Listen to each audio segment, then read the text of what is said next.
And would you agree that you have a responsibility to these users to keep the space you provide them free and open? You have that responsibility, would you agree?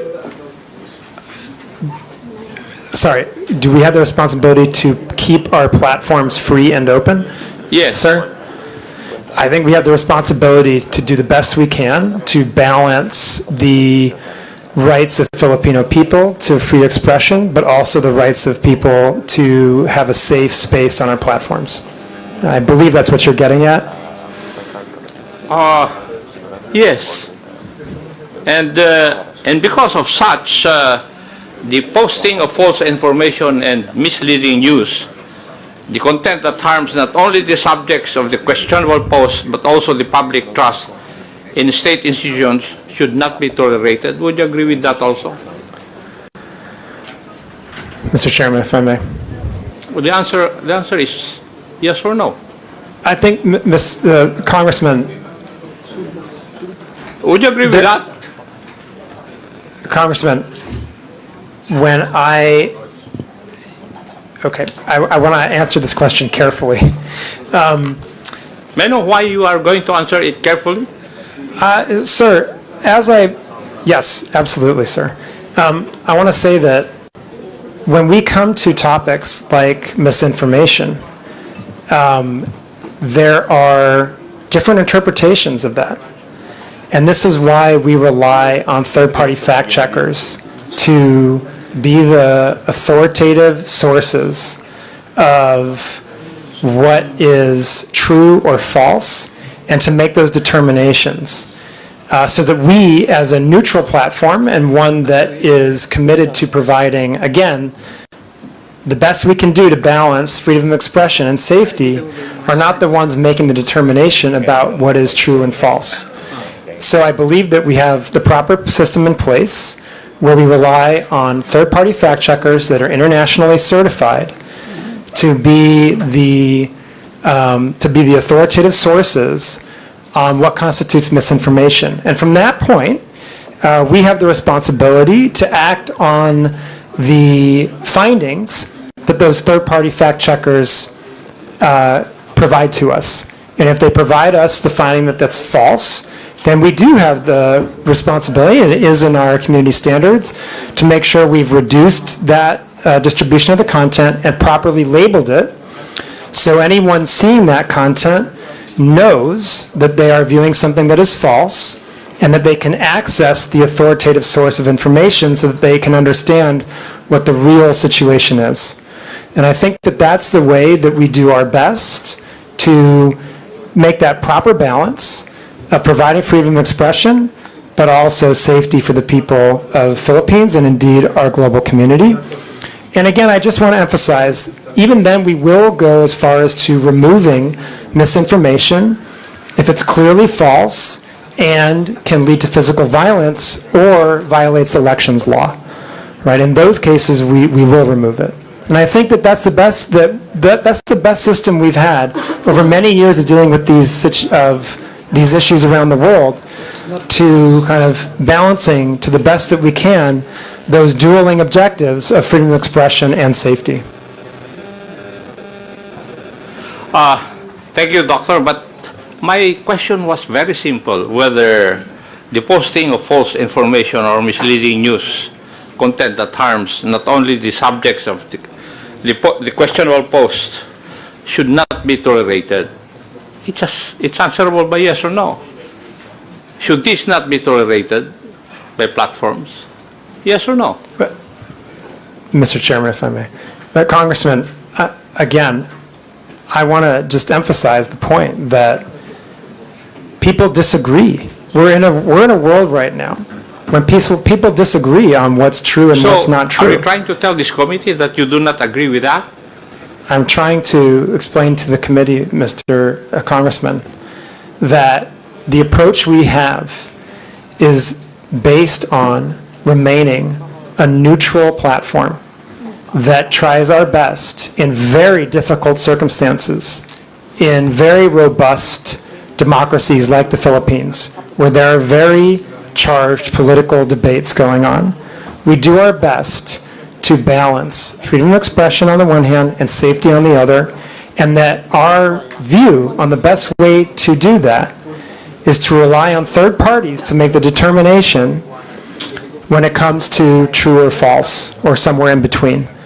And we think that that's the best way forward. And Mr. Congressman, actually, I would say, I don't think you necessarily want us to be the ones that determine what's true and false. I don't think you would want us to undertake that kind of that kind of power, basically. I think that, this is, in a democratic system, this is kind of the best balance we can possibly strike when it comes to how to moderate these types of issues on our platforms in the type of context that we have in the lead up to an election, for an example. And I would just note again that we take our content moderation very seriously. We take our fact-checking program very seriously. We have 11 different channels between the government and our platforms to address any type of misinformation or other harmful content. We undertake network disruptions if we see that there's a coordinated abusive pattern when it comes to misinformation or disinformation or any type of foreign interference. And as a result of that, and I would just, again, in the last election cycle, we were given an award by Comelec for this work. And so I just have to continue to lean on that posture and on that approach as the best way that we can support the community that we have here in the Philippines. Say that you recognize that Meta bears some responsibility for what is shared and posted on Facebook or Instagram? Every individual user bears the ultimate responsibility for what he or she posts on our platforms. I think that it's important to underline that That's point. a given. That's a given, okay. Now, Right. what I'm asking is whether Meta bears some responsibility for what is shared and posted on Facebook and Instagram. That's my question. Yeah, so what I would say is we absolutely... Do you? Yes, sir, if I may.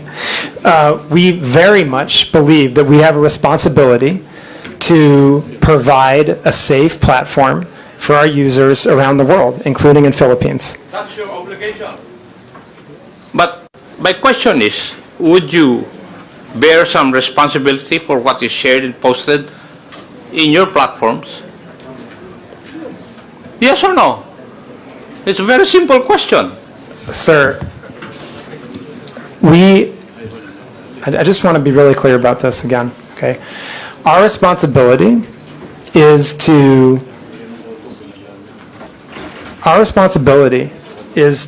make sure that we are doing the best we can to balance between voice and safety, okay? And the ultimate responsibility, for the people, for the content posted is the people that post it. I think the doctor is evading the answer to my question. Any Tom, Dick, and Harry will say that it's answerable by yes or no. Mr. Congressman, the ultimate responsibility lies with the user who posts the content. But what I'm asking is if Meta bears some responsibility. I'm not asking whether you are the primordial entity to be responsible. No, I'm not asking that.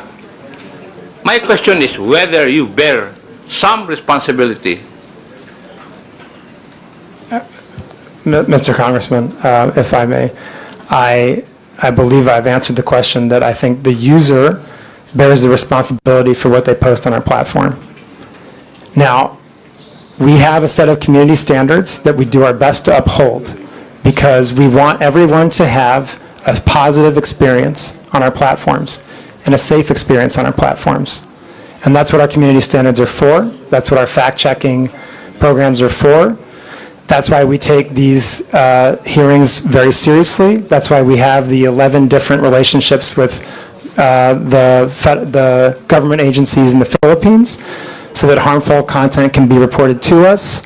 And I think that's how we do our best, like I said, to ensure that people have a voice and the freedom of expression while also a safe experience. But as I said, I think the ultimate responsibility for content lies with the user that's posted it. Chair, regarding monetization, Doctor, can you confirm whether Facebook or Instagram allows content creators in the Philippines to earn revenue directly through the platform? Yes or no?